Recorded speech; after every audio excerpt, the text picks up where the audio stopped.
Here are today's top news stories and why they matter.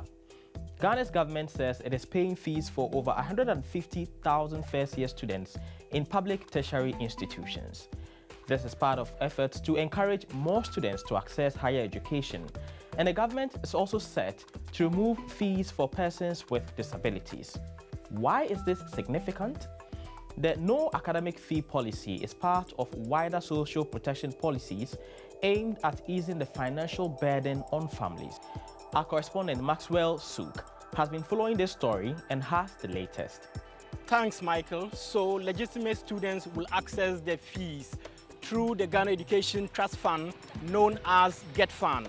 The process is already ongoing as we speak. What can we expect?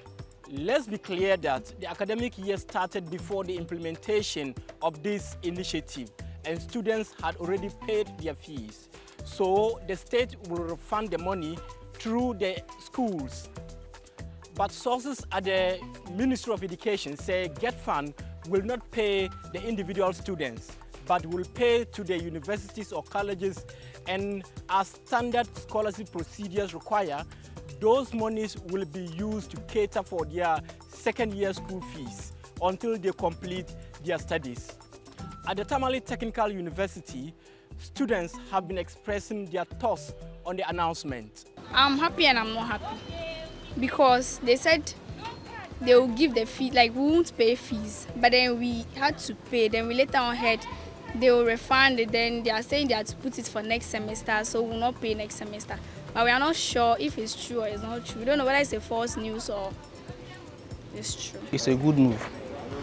Most of the students, they don't have. So if you say that he's going to take the fees, that's a good move. So we are very, very happy. A Kenyan court has sentenced 4 men to either 1 year in prison or a fine of $7,700, that is 6,800 euros, for attempting to smuggle thousands of live queen ants out of the country.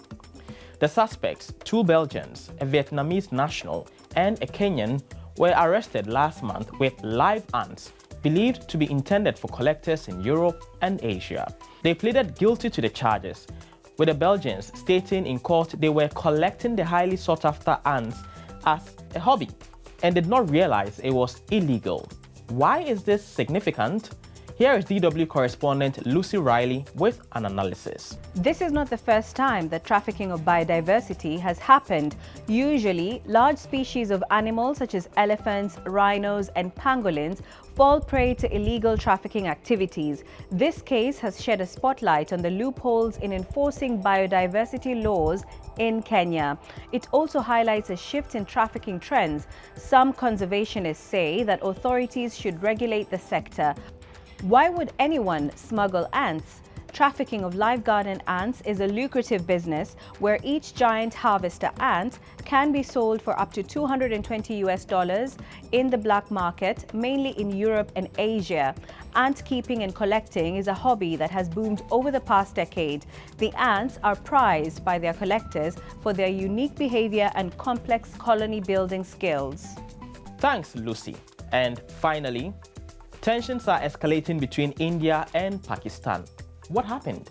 The two South Asia neighbors have a frosty relationship, but the latest escalation is because of an attack last month in Pahalgam, which left 26 people dead.